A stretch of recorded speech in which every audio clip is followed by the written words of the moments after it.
오늘 우리가 함께 나눌 교리문답은 시편 찬송 494쪽, 495쪽에 기록되어 있는 교리문답 제21주일입니다.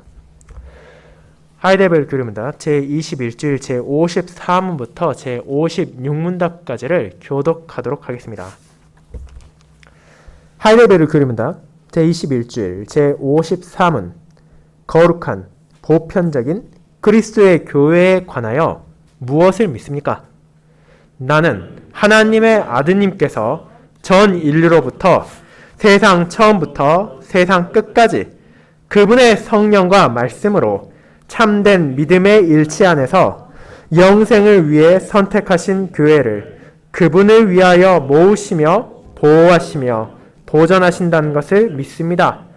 나는 지금 이 교회에 살아있는 지체이며 영원토록 그렇게 남게 될 것을 믿습니다. 제55문 성도의 교통이라는 말에서 당신은 무엇을 이해합니까? 첫째, 모든 그리고 각각의 신자들은 그리스도의 지체로서 그리스도와 교통하며 그분의 모든 보화와 은덕들을 함께 나눕니다. 둘째, 각 사람은 자신의 선물들을 다른 회원들의 유익과 안녕을 위하여 기꺼이 그리고 즐겁게 사용해야 할 의무가 있습니다. 제56문 죄의 용서에 대하여 무엇을 믿습니까? 나는 그리스도의 속죄 때문에 하나님께서 내 죄와 내가 일평생 싸워야 하는 내 죄의 본성을 더 이상 기억치 아니하시며 오히려 그리스도의 의를 은혜로 내게 허락하사 나를 결코 정죄에 이르지 않게 하신다는 것을 믿습니다. 말씀 봉사 후에는 찬송 1비장 1, 2, 3절을 통해 사도신경을 함께 고백한 후 시편 103편 5절, 7절, 8절을 이어서 부르도록 하겠습니다.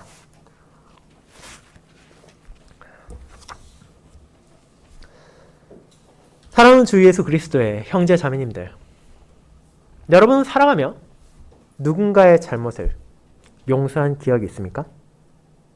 아니면 반대로 내가 잘못한 무언가를 다른 사람으로부터 용서받은 적이 있습니까? 아마도 저를 포함한 대부분의 사람들은 살아가며 이에 대한 경험을 피할 수는 없을 것입니다. 죄와 비참으로 가득한 세상을 살아가는 동안 우리는 끊임없이 나를 향한 타인의 죄를 마주하고 그들을 향하는 나의 잘못들을 바라볼 수밖에 없기 때문입니다. 때로는 나의 부족함, 그들의 부족함으로 인해, 때로는 나의 악함 혹은 그들의 악함으로 인해 우리는 서로 간에 죄와 잘못을 주고받습니다. 그리고 그 가운데 많은 경우 사소한 것들은 큰 문제 없이 용서하고 또 용서를 받을 것이지만 그 피해가 심각한 경우 그에 대한 합당한 대가를 치르지 않고는 죄사함을 받지 못하게 됩니다. 그 대가는 때로는 벌이 될 수도 있고 벌금이 될 수도 있으며 다른 다양한 방식을 통해 갚아 나가게 되기도 합니다. 그런 경험을 우리가 알게 되는 것은 무엇입니까? 죄 혹은 잘못이 크면 클수록 그것을 용서받기란 점점 더 어려워진다는 것입니다.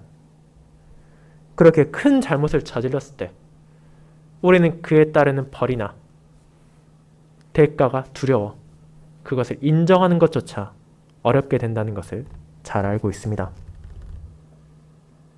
그러나 신자는 매주일 자신의 죄를 고백합니다. 언약의 10가지 말씀을 들을 때 지난 한 주간 거룩하고 공의로우신 하나님 앞에 내가 얼마나 많은 잘못을 범했는지를 자각하고 또한 이어지는 공적인 죄 고백의 기도를 통해 우리 모두가 예외 없이 스스로의 능력으로는 하나님 앞에 감히 설 자격이 없는 죄인임을 고백합니다. 당연하지만 그것은 결코 쉬운 일도 가벼운 일도 아닙니다. 나의 죄가 얼마나 큰 것인지 알면 알수록 그것을 진실로 고백하는 것, 하나님 앞에 스스로 낮추는 것은 엄청난 부담이 되어 돌아오기 때문입니다. 하지만 우리가 어떻게 이와 같은 고백을 매 주일마다 반복할 수 있습니까? 그것이 그저 끝없는 자책과 한탄으로만 끝나지 않는 이유는 무엇입니까? 이는 나의 잘못, 우리의 죄악을 가볍게 생각해서가 아니라 그와 같은 죄악에도 불구하고 하나님께서 우리를 용서하신다는 것을 분명히 확신하고 있기 때문입니다. 하늘 아버지께서는 공의로우시고 모든 죄악을 벌하실 것입니다. 그러나 성도는 그리스도 안에서 주어진 죄의 용서의 복음을 고백함으로 비록 이 땅에서 일평생 죄의 본성과 싸워야 한다 하더라도 나에게 기다리고 있는 것이 하나님의 정죄가 아니라 그분의 은혜라는 것을 붙잡을 수 있습니다. 그리고 하나님의 뜻 안에서 그리스도의 공로를 통해 주어진 이 죄 용서를 성령 하나님께서 나에게 적용시키시고 내가 이것을 굳게 믿고 의지할 수 있도록 역사하신다는 사실을 우리는 함께 고백할 것입니다. 저는 이와 같은 죄의 용서에 대해 다루는 교리문답 제21주일, 그 중에서 특별히 제56문답을 신자의 죄 용서를 위해 역사하시는 성령 하나님이라는 제목으로 나누고자 합니다. 그리고 두 대지를 통해 그와 같은 죄 용서의 의미와 그것의 방식을 함께 살펴볼 것입니다. 첫 번째, 죄 용서의 의미에 대해 알아보도록 하겠습니다. 형제자매 여러분, 우리는 교리문답 제20주일부터 성령 하나님과 우리의 성화라는 새로운 주제에 대해 고백하고 있습니다. 그 중에서 제20주일은 성령 하나님이 어떤 분이신지, 그분이 우리 안에서 어떤 사역을 하시는지를 알려주는 하나님의 말씀의 요약이었습니다. 이를 통해 우리가 무엇을 나누었는지를 잠시 돌아보도록 합시다. 참되고 영원하신 하나님이신 성령님께서는 우리를 위해 어떤 사역을 하고 계십니까? 그분의 사역은 헤아릴 수 없이 많지만 그 중에 가장 대표적인 것은 제20주일에 앞선 소제목에서 나오듯이 우리를 거룩하게 하는 성화라고 할 수 있습니다. 그렇다면 성화는 도대체 무엇이었습니까? 이 용어에 대한 해석이 교단마다 다르고 때로는 신자마다 다를 수 있기에 우리는 그것을 정의할 필요가 있었습니다. 이는 거룩함과 분명 연관이 있습니다. 하지만 그 정도 그리고 그 주체에 있어서는 다르게 바라보는 이들이 있기에 우리는 교리문답과 갈라디아서를 통해 보다 정확하게 성경적으로 이를 어떻게 바라봐야 하는지를 함께 살펴보았습니다. 그리고 그 답은 우리에게 위로를 주며 하나님을 찬양하게 만듭니다. 성화가 누군가를 거룩하게 하는 것이라면 자연스럽게 우리는 그 대상인 나를 포함한 성도들이 스스로 거룩한 상태가 아니라는 것을 깨닫게 됩니다. 주님의 백성들이 자신의 능력 혹은 자신의 힘으로 스스로 거룩해질 수 있다면 성령 하나님께서 그를 위해 굳이 역사하실 필요가 없기 때문입니다. 그리고 바울은 그와 같이 부족하고 비천한 우리의 모습을 육체의 소욕에 따라 육체의 일을 행하는 모습으로 묘사했습니다. 그런데 그 표현 안에서도 우리가 알게 되는 것은 무엇입니까? 바울이 말한 대표적인 죄악의 목록들, 벌써 2000년의 시간이 지난 그 죄악의 목록들이 오늘날에도 여전히 자리를 잡고 있다는 것입니다. 심지어 그것들이 과거에 비해 더욱더 널리 퍼져나가고 있을 뿐 아니라 오히려 이제는 죄로 간주되지 않게 되었다는 것을 깨닫게 됩니다. 사람과 사회가 점점점 진화해 나가며 더 나은 것으로 발전해 나간다는 일부 사람들의 생각과 달리 이 세상은 죄악이 득세하고 그것이 점점 그저 개인의 취향이나 선택으로 넘어가는 세태가 만연하고 있습니다. 그리고 그에 영합하여 육체의 정욕에 따라 살아가는 자는 그 누구도 거룩함의 길을 나아갈 수 없습니다. 왜냐하면 이는 하나님의 뜻에 어긋난 것이며 그분을 향한 반역이기에 한쪽으로는 세상의 길을 나아가면서 다른 한편으로는 하나님의 길을 나아간다는 것은 도무지 양립할 수 없는 것이기 때문입니다. 그렇게 그리스도의 영이신 성령 하나님께서는 저와 여러분들에게 죄를 깨닫게 하는 은혜를 베푸셨습니다. 무엇이 죄인지, 그것이 왜 죄인지를 알게 하심으로 세상이 받아들이고 우리의 이웃들이 행하고 모두가 괜찮다고 말한다 하더라도 그것이 하나님의 거룩한 뜻에 어긋나는 것이라면 결코 해서는 안 되는 것임을 그것이 무엇이라 하더라도 죄라는 것을 알게 하실 뿐 아니라 그 죄를 계속하며 살아가는 것은 결국 멸망으로 나아갈 뿐임을 알려주신 것입니다. 그렇게 하심을 통하여 죄에 무지하고 악에 감싸여 감겼던 눈을 띄워주시고 무엇이 죄인지를, 그것이 왜 죄인지를 인지함으로써 정욕에 따라가는 삶을 멈추고 죄를 그칠 수 있는 은혜를 성령 하나님께서는 우리 안에서 역사하십니다. 자, 그것 자체만으로도 엄청난 은혜이지만 성령 하나님의 역사하심은 거기에서 멈추지 않았습니다. 그분께서는 나로 하여금 죄를 멈추도록 하실 뿐 아니라 이제 그것을 멈춘 성도들이 거룩한 삶의 길을 나아가도록 인도하시기 때문입니다. 즉, 바울이 묘사한 성령님의 열매를 나의 삶 가운데 맺고 그 열매를 이 세상에 증거할 수 있게 하신다는 것입니다. 육체의 일이 세상 가운데 퍼져나간 것과는 정반대로 성령님에 의한 삶의 열매는 점점점 이 땅에서 자리를 잃어가고 있습니다. 과거에는 미덕으로 여겼던 많은 것들이 오늘날에는 그저 개인의 선택, 하면 좋지만 안 한다 해도 굳이 문제가 될 것이 없다는 생각이 점점 뿌리를 내리고 있습니다. 그런 부패하고 타락한 세상에서 살아가는 우리가 자연스럽게 이런 열매들을 맺는다는 것은 불가능합니다. 나의 힘으로는 그것을 이룰 능력이 없고 나의 지혜로는 그것이 무엇인지 제대로 알 수도 없으며 나의 의지로는 그것을 행할 힘도 그리고 마음도 품지 않는 것이 부패한 사람의 본성이기 때문입니다. 그러나 분명 성도들은, 저와 여러분을 포함하여 하나님의 자녀된 자들은 이 땅의 삶을 살아가는 동안에도 비록 부족하나마 끊임없이 이 성령의 열매를 맺으며 또 그것을 증거할 수 있게 되었습니다. 이것이 어떻게 가능합니까? 이는 성령 하나님의 역사의 결과입니다.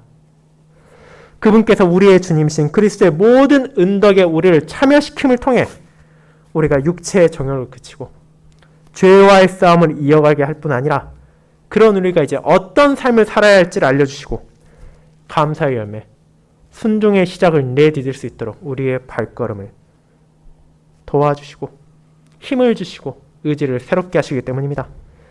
그렇게 비록 이 땅의 삶에서 우리가 거룩한 온전함, 완벽한 거룩을 이루지 못한다 하더라도 그 길을 멈추지 않고 끊임없이 나아가며 성령님의 열매를 통해 하나님의 사랑과 공의를 이 땅에 증거하고 그분의 백성으로서의 합당한 삶이 무엇인지를 이 세상에 비칠 수 있습니다. 그것이 바로 우리 안에서 역사하시는 성령 하나님의 은혜, 다시 말하자면 성화의 증거입니다.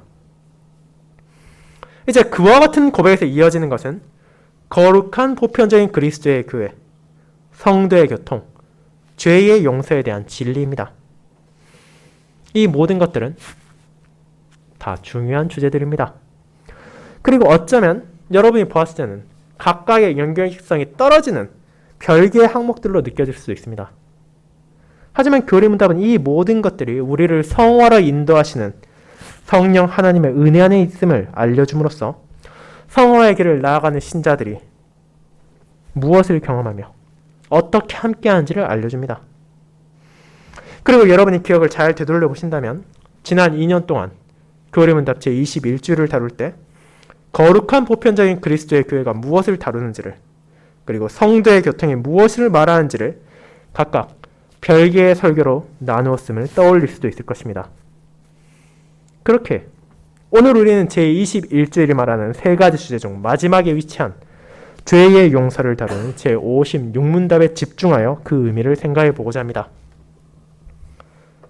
이제 용어를 정리해 봅시다. 죄의 용서 혹은 죄의 사함이란 무엇을 의미합니까? 이는 문자 그대로 그 죄에 대한 책임을 더 이상 묻지 않는다는 것에 있습니다. 그리고 죄라는 표현 자체가 그러하듯이 이 또한 법률적인 성격을 지닙니다. 법정에서 죄인은 판사 앞에서 자신의 죄가 드러나는 것을 보게 되며 그에 대한 합당한 판결을 받습니다. 그의 죄가 크면 클수록 그의 잘못이 심각하면 심각할수록 더 큰 형벌이 구형될 것이고, 심지어 아주 끔찍한 죄악을 저지른 자라면 무기징역이나 나라에 따라서는 사형을 구형받을 수 있습니다. 그리고 반대로 죄가 아주 사소한 것이라면 굳이 법정까지 가지 않더라도 개인 간의 약간의 보상이나 양해를 구하고 넘어갈 수도 있다는 것을 우리는 알고 있습니다. 그렇다면 이제 교리문답이 말하는 죄의 용서란 무엇을 가리키고 있습니까? 우리가 이미 몇 차례나 다루었지만 교리문답이 말하는 대부분의 것은 일상의 생활에서 나타나는 것이 아니라 우리와 하나님 사이의 관계에서 드러나는 것을 가리키고 있습니다. 여기에 나오는 죄의 용서도 마찬가지입니다. 지금 56문이 말한 죄의 용서는 우리가 때로는 가족 안에서, 때로는 친구에게 저지를 수 있는 죄가 아니라 우리가 하나님 앞에 저지른 죄에 대한 용서를 말하고 있는 것입니다. 그렇다면 그것이 어떻게 다릅니까? 이 세상의 죄의 용서는 그 죄에 대한 대가가 이미 어느 정도 규정되어 있습니다. 저와 여러분도 잘못을 저질렀을 때 간단한 예로 주차 금지구역에 주차를 했다가 딱지를 떼었다면 벌금을 내고 그 죄에 대한 대가를 치를 것입니다. 과속을 했다면 때로는 벌점을 내고, 심각한 경우에는 운전면허를 정지당한다 하더라도 그에 대한 대가를 치르고 나면 그 이후에는 그 죄로부터 자유로울 수 있습니다. 그런데 하나님 앞에서의 죄는 어떻습니까? 그 죄에 대한 대가는 무엇을 우리에게 요구합니까?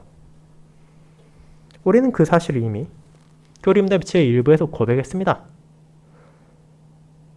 어미롭고 공의로우신 하나님 앞에 지은 죄는 저나 여러분 스스로는 결코 갚을 수가 없습니다. 그 말이 의미하는 것은 우리의 능력으로는 결코 이 죄에 대한 용서를 받을 수 없다는 것입니다. 그런데 이 제56문은 죄의 용서를 말합니다. 이 죄의 용서가 어떻게 가능합니까?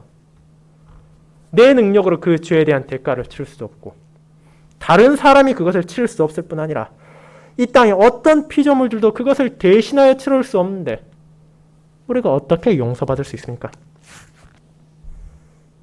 그에 대한 답, 우리가 하나님의 형벌을 피하고 그분의 은총을 다시 받기 위한 유일한 방법은 우리가 이미 고백한 그리스도 안에 있습니다. 저와 여러분의 유일한 중보자이시고 유일한 구속자이신 그분의 공로로 말미암아 우리 앞에 놓여진 죄에 대한 하나님의 공의로운 진노, 그분의 저주가 제거되었기 때문입니다. 그렇게 이 죄의 용서의 본질은 내 안에 있는 것이 아니라 그리스도께 있습니다. 내가 무언가 특별한 일을 행해 내가 다른 사람보다 믿음이 굳세고 선행을 많이 해서 그것을 통해 죄값을 남김없이 치렀기에 하나님께서 나를 용서하는 것이 아니라 오직 십자가에서의 온전한 희생제사를 포함한 그리스도의 속죄로 인해 우리가 용서받는다는 것입니다. 나의 바깥에서 값없이 주어진 은혜가 이 죄 용서의 핵심이기에 교리문답 제56문을 통해 죄의 용서는 바로 그리스도의 속죄 때문임을 우리는 분명하게 고백합니다. 하지만 교리문답은 거기에서 멈추지 않고 더 나아간다는 것을 우리는 바라보게 됩니다. 교리문답은 그저 그리스도의 속죄 때문에 우리의 죄가 용서받았습니다 라고 끝나는 것이 아니라 그 죄의 용서가 가진 성격이 무엇인지도 보여주기 때문입니다. 죄의 용서를 받았다는 것은 내가 더 이상 어떤 죄도 짓지 않는다는 것이 아닙니다. 죄 용서를 받았다는 것은 나의 본성이 변화해서 이제는 죄로부터 완벽하게 자유로워졌다는 것도 아닙니다. 이 표현은 하나님께서 나를 더 이상 죄인으로 보지 않으신다는 것, 내 죄로 인해 마땅히 내려져야 할 형벌을 내리지 않으신다는 것을 가리키기 때문입니다. 그렇게 교리문답은 내 죄가 없어졌다는 것이 아니라 여전히 내 죄와 내가 일평생 싸워야 하는 내 죄의 본성이 있다는 것을 말하며 하나님께서 그것을 기억치 않을 뿐이라는 것을 알려줍니다. 그렇게 나는 하나님 앞에서 분명 죄인입니다. 나는 하나님께서 주신 거룩한 계명 안에 나오는 그분의 요구를 어겼습니다. 그분께서 하지 말라 하신 것을 하는 적이 있습니다. 그분께서 하라 행하신 것을 하지 못한 때도 있고 하지 않은 때도 있습니다. 그 모든 것들 각각이 얼마나 두려운 형벌을 초래한지를 우리는 알고 있습니다. 그렇다면 우리가 어떻게 이와 같이 큰 죄를 매주일 그분 앞에서 고백하면서도 감히 하나님께 나아갈 수 있습니까? 그 이유는 내가 나의 죄를 확신하는 만큼 나에게 주어진 죄의 용서의 은혜도 확신하기 때문입니다. 우리가 죄를 지을 때 여전히 하나님께서는 그것을 불쾌하게 여기시며 미워하십니다. 그것은 우리가 잊지 말아야 할 진리이며 내가 이 땅에 살면서 일평생 내 죄의 본성과 싸워야 하는 이유이기도 합니다. 성도는 죄악을 당연히 여겨서는 안 되며 자기 정욕, 육체의 뜻에 따라 살아가는 것이 아니라 성령 하나님의 인도에 따라 죄와의 싸움을 멈춰서는 안 됩니다. 하지만 그와 같은 싸움이 결코 완전할 수 없으며 부족함이 있다 하더라도 우리는 그리스도의 온전한 속죄 제사가 이루어졌으며 하나님께서 그것을 받아들이셨다는 사실을 알고 있습니다. 그에 대한 증거를 우리는 그리스도의 부활과 승천하신 안에서 확실히 바라볼 수 있으며 성령 하나님께서는 그것을 우리가 붙잡고 믿을 수 있도록 역사하십니다. 그렇게 이 땅의 삶 가운데 우리는 하나님의 정죄를 두려워할 필요가 없습니다. 왜냐하면 하나님께서는 분명 공의로우시지만 그리스도의 공로로 나의 죄를 사해 주셨기 때문입니다. 그분께서 이제 나를 그리스도 안에서 바라보십니다. 우리의 주님이신 그리스도 어떤 분이십니까? 그분은 나와 달리 하나님의 계명을 순종하는 데 있어 조금의 부족함도 없으셨습니다. 그분을 향한 수많은 시험, 박해, 고난이 있었음에도 불구하고 그 모든 과정에서 아버지의 모든 뜻에 순종하셨으며 하나님께만 영광을 돌렸습니다. 이를 다르게 말하자면 온전히 의로운 삶을 사셨다고 말할 수 있습니다. 그런데 그분께서 나를 어떻게 하셨습니까? 자기의 보배로운 피를 흘림으로 나를 그분의 소유로 삼으셨습니다. 그렇게 이제 우리는 하나님 앞에서 각각의 개인으로서의 정체성만이 아니라 그리스도의 소유, 그분의 지체라는 공통된 정체성을 가지게 되었습니다. 하나님께서는 비천하고 부족한 나를 바라보실 때 그리스도 안에서 바라보실 것을 약속하셨습니다. 나의 모든 죄에 대한 대가가 그리스도, 나의 주님께서 받으신 고난과 죽음 안에서 치러졌기에 그리스도의 모든 의로움을 내게 허락하시는 은혜가 주어졌기에 하나님은 나를 더 이상 죄인이 아니라 의인으로 간주하십니다. 그 사실을 확신하기에 나는 정죄에 이르지 않게 하는 이 죄의 용서의 은혜에 감사할 수 있습니다. 자, 이와 같은 놀라운 죄의 용서의 은혜는 우리가 함께 읽은 시편 103편에 나오는 다윗의 시에도 드러납니다. 하나님을 향한 찬양으로 가득한 이 시편은 죄의 용서, 죄의 사함이 오직 여호와 우리의 주님을 통해서만 주어질 수 있다는 것을 고백하며 그것이 자신의 공로가 아니라 순전히 은혜로 베풀어진다는 사실을 선포합니다. 다윗이 이 시를 통해 여호와를 송축하는 이유가 무엇입니까? 어떻게 그는 이렇게 열정적으로 여호와를 향해 노래할 수 있었습니까? 이는 그가 자기에게 주어진 은혜를 깨달았기 때문입니다. 1, 2절을 통해 여호와를 송축하고 그 이유가 그분께서 베푸신 모든 은택임을 말한 다윗은 3절부터는 그 은혜가 무엇인지를 말합니다. 그것은 다른 무엇도 아닌 자신의 죄악을 사하신 것입니다. 그는 이와 같은 하나님의 죄의 용서를 다양한 방식으로 묘사합니다. 때로는 병을 통해, 때로는 파멸을 향하는 생명을 통해 이 죄가 얼마나 두려운 것인지를 가리킵니다. 그러나 하나님께서 자기를 버려두지 않으신다는 것을 그는 알게 되었습니다. 그렇게 여호와의 긍휼을 찬양하고 하나님의 은혜를 높이며 주님의 인자하심에 감사했습니다. 자신의 죄를 따라 처벌하신다면 우리가 영원히 멸망받을 수 없다는 것을 알고 있음에도 불구하고 하나님께서 오실 메시아 안에서 자기의 백성들 죄악에 따라 그대로 갚지 않으시고 독생자로 하여금 구속 역사를 온전히 이루게 하사 죄를 사하셨기 때문입니다. 그렇게 우리의 죄가, 죄에 대한 결과가 나로부터 분리되었기에 다윗은 성도들과 함께 이 놀라운 은혜에 감사하며 여호와를 찬양합니다.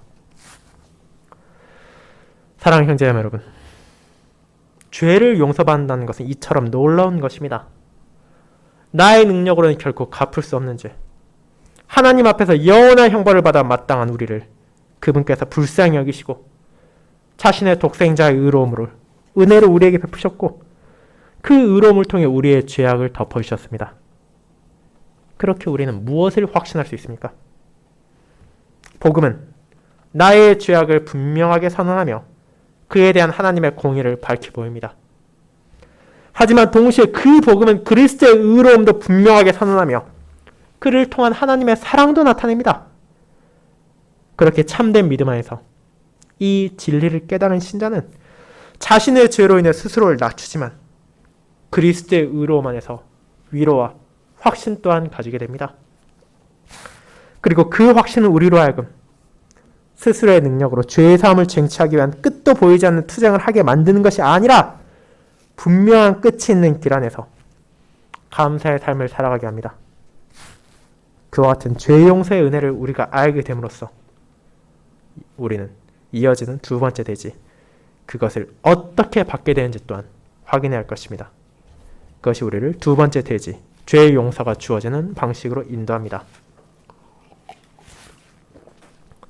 성도 여러분, 오늘 우리가 살피는 교리문답 제21주일 그 중에 제56문답은 독립적인 하나의 주제를 다루는 것이 아니라 여전히 성령 하나님과 우리의 생활은 큰 주제 안에 섞여 있다는 것을 기억해야 합니다.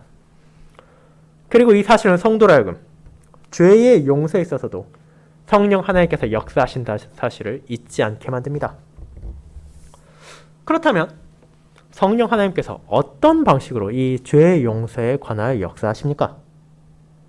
죄의 용서에 대한 모든 것은 그저 그리스도의 속죄사역, 그분의 구속사역만으로 완결된 것이 아닙니까? 그것이 어쩌면 우리가 1차적으로 떠올릴 수 있는 생각일 것입니다. 물론 그것은 분명한 사실이기도 합니다. 십자가에서의 그리스도께서 흘린 피를 통한 온전한 희생제사가 없이는 우리의 죄 용서가 있을 수 없기 때문입니다. 우리가 그동안 살폈던 아들 하나님의 사역들과 마찬가지로 이 죄 용서의 은혜 또한 동시에 성부 하나님과 성령 하나님의 역사하심이 없다면 우리에게 확신을 줄 수 없고 위로가 될 수 없다는 사실을 우리는 여기에서 다시 한번 기억해야 할 것입니다. 자, 그 이유가 무엇입니까? 아버지 하나님께서 아들 하나님을 죽은 자 가운데서 일으키시고 하늘로 올리심을 통해 그 희생제사를 받아들이셨다는 확실한 증거를 주지 않으셨다면, 그리스도께서 십자가에서 죽음으로 모든 것이 끝났다면 우리 중 누구도 그분의 구속사역의 결과에 대해 확신하지 못했을 것입니다. 그분께서 정말로 나의 모든 죄를 사하셨는지, 하늘아버지께서 그것을 받으셨는지를 알 길이 도대체 없기 때문입니다. 그러나 아버지 하나님께서는 아들 하나님의 구속사역을 통해 우리를 정죄하지 않으시고 중보자의 의로움을 통해 우리를 바라보실 것을 약속하시고 그에 대한 확실한 증거로 아들을 죽은 가운데서 일으키시고 하늘로 올리셨으며 자기 우편에 앉게 하셨습니다. 그렇게 우리는 이 아버지의 확증 안에서 그리스도의 속죄로 받게 된 죄의 사함의 은혜를 의심하지 않을 수 있게 됩니다. 그리고 오늘의 교리문답과 연관되는 성령 하나님의 사역도 우리의 죄의 사함에 있어 필수적입니다. 그리스도께서 얻으신 이 죄 용서, 이 죄 사함의 은혜를 저와 여러분은 어떻게 받게 됩니까? 하나님께서 우리를 그리스도 안에서 바라보신다는 사실을 떠올려 보시기 바랍니다. 우리가 어떻게 그리스도 안에 있을 수 있게 됩니까? 그 이유는 신자가 그리스도와 연합했기 때문이며 머리이신 그분의 지체가 되었기 때문입니다. 그렇다면 우리는 어떻게 그리스도와 연합할 수 있습니까? 우리는 이 사실을 앞선 교리문답 제7주일에서 이미 고백했습니다. 오직 참된 믿음을 통해 우리가 그리스도에게 접붙여지고 그분의 모든 은덕을 받아들인다고 말입니다. 그런데 여러분은 그와 아주 유사한 표현을 최근에 다시 볼 수 있었습니다. 그것은 바로 지난주에 우리가 고백했던 제20주일의 53문답입니다. 그곳에서 우리는 성령님께서 나를 그리스도와 그분의 모든 은덕에 참여시키시고 라고 고백했기 때문입니다. 그렇게 우리는 참된 믿음과 성령님의 연결고리가 있다는 것을 자각하게 됩니다. 그것은 이미 우리가 잘 알고 있는 것입니다. 바로 성령 하나님의 주된 사역 가운데 하나가 신자에게 참된 믿음을 심으시고 그 믿음을 자라나게 하시는 것이기 때문입니다. 우리가 매주일 교회에 나와 하나님의 말씀을 듣는 것은 우연히 일어나는 일이 아닙니다. 우리가 들은 말씀을 진리로 믿을 수 있는 것도 자연스럽게 생겨나는 것이 아닙니다. 우리의 부패한 본성은 스스로의 능력으로는 진리의 말씀을 듣고도 부인하고자 하며 하나님의 은혜를 외면하고자 하기 때문입니다. 그것이 부패한 사람의 본성이자 죄악된 모습입니다. 그런 우리 안에 성령 하나님께서는 믿음을 심어주셨습니다. 순수한 복음 설교를 듣게 하시고 들은 그 말씀을 믿게 하십니다. 그뿐 아니라 이제 다음 주에 찾아올 성례를 통해서도 성령님은 신자가 전해드린 복음 설교를 그 몸으로 직접 경험하게 하심으로 우리의 믿음이 자라가게 하십니다. 그와 같이 성령 하나님의 역사하심으로 새롭게 되어 참된 믿음을 가지게 된 자는 그 믿음으로 그리스도께 참여하며 그분께 연합함으로써 죄의 사함의 은덕 또한 받게 됩니다. 이를 통해 우리는 죄의 용서 또한 성령 하나님께서 우리로 하여금 참여하게 하는 많은 은덕들 가운데 하나라는 사실을 알게 되는 것입니다. 하나님께서는 그와 같이 참된 믿음으로 그리스도의 지체가 된 이들을 의롭다고 간주하시며 성령님께서는 그와 같은 죄의 사함의 은혜를 확신하게 하십니다. 즉, 그분의 역사하심이 없다면 그리스도께서 나를 위하여 얻으신 죄의 사함의 은혜를 받을 수 없다는 것입니다. 그처럼 우리는 죄의 용서에 있어서도 삼위 하나님의 은혜가 필수적이며 우리가 결코 잊어서는 안 되는 놀라운 사역을 행하고 계신다는 사실을 기억해야 합니다. 사랑하는 성도 여러분, 이와 같은 성령 하나님의 역사하심을 통해 우리는 어떻게 죄를 용서받는 은혜를 누리게 되었는지를 깨닫게 됩니다. 그분께서는 성도들이 죄악과 타협하지 않고 자신들의 죄악을 깨닫게 하십니다. 그분께서는 성도들이 그들의 주인 그리스도의 거룩함을 따라 하나님 앞에서 합당한 삶을 살아갈 수 있도록 인도하십니다. 그리고 그 길을 살아가는 데 있어 불안과 의심을 떨칠 수 있도록 우리의 죄가 용서받았다는 확신을 가지게 하십니다. 만약 그분의 인도에 따르는 성화의 삶이 나 자신의 구원을 획득하고 나 자신의 죄에 대한 대가를 치르기 위한 것이었다면 우리의 삶은 불안과 초조와 염려로 가득했을 것입니다. 아무리 선한 일을 행하며 하루를 보냈다 하더라도 혹시라도 조금이라도 부족함이 없을지 강박적으로 걱정하게 될 것이며 내일 하루는 또 어떻게 보내야 하는지에 대한 끊임없는 두려움에 사로잡힐 것입니다. 하지만 우리는 그런 공포 가운데 하루하루를 살아가는 것이 아니라 미래에 대한 분명한 확신을 가지고 감사하며 살아갈 수 있습니다. 그 이유는 성령 하나님, 내 안에 거하시고 나를 인도하시는 분께서 그리스도의 은혜로 나에게 주어진 죄의 용서를 깨닫게 하시기 때문입니다. 나의 주님, 나의 유일한 중보자, 나의 구원주께서 나를 위해 행하신 구속사역이 받아들여졌으며 그 결과로 하나님 앞에서 저지른 나의 모든 죄, 지금 이 순간에도 싸우고 있지만 온전히 자유로울 수 없는 죄악에 대한 용서가 주어졌고 그것이 흔들리지 않는다는 것을 확신하게 하셨습니다. 그렇게 이제 우리는 그분의 인도에 따라 걸어가는 성화의 삶을 불안이 아니라 평안과 기쁨 가운데 나아갈 수 있습니다. 물론 우리는 성령 하나님의 은혜로 죄를 깨닫게 되었기에 그에 대해서는 진심으로 슬퍼야 합니다. 하지만 그분께서는 내가 슬픔에 젖어 아무것도 하지 않고 주저앉아 있도록 버려두지 않으십니다. 성령 하나님께서 다윗을 영감하여 그가 죄 용서의 은혜를 깨닫게 하고 하나님을 향한 찬양의 노래를 부르며 성화의 길을 나아가게 하신 것처럼 우리에게도 스스로의 능력으로는 얻을 수도 없고 깨달을 수도 없는 죄의 용서의 은혜를 참된 믿음으로 알게 하시고 붙잡게 하심으로 우리가 감사를 멈추지 않고 하나님께 영광을 돌릴 수 있게 하십니다. 그리고 이 믿음 안에서 성도는 성령님의 역사하심으로 나에게 주어진 그리스도의 은덕, 그분의 의로움이 나를 감싸고 있게 결코 정죄에 이르지 않을 것임을 기억하며 나에게 주어진 삶이 이 죄 용서의 은혜를 받은 자로서 합당한 감사의 삶이 되도록 노력할 것입니다. 이것이 얼마나 아름다운 복음입니까? 이것이 얼마나 놀라운 은혜입니까? 이제 새롭게 시작되는 한 주의 일상 가운데 우리가 함께 깨닫게 된 이 죄 용서의 복음을 증거하는 삶을 여러분이 살아가시길 바랍니다. 죄사함 가운데 나타난 하나님의 공의와 사랑이 여러분을 둘러싼 세상에 밝히 비추어지기를 바라며 이 부패하고 배역한 이 사회에 하나님의 공의와 사랑이 드러나길 소망합니다. 그리고 그와 같은 삶 가운데 다음과 같은 다윗의 노래에 담긴 인자하시며 자비로우신 하나님을 함께 찬양하도록 합시다. 내 영혼아 여호와를 송축하라. 내 속에 있는 것들아 다 그의 거룩한 이름을 송축하라. 내 영혼아 여호와를 송축하며 그의 모든 은택을 잊지 말지어다.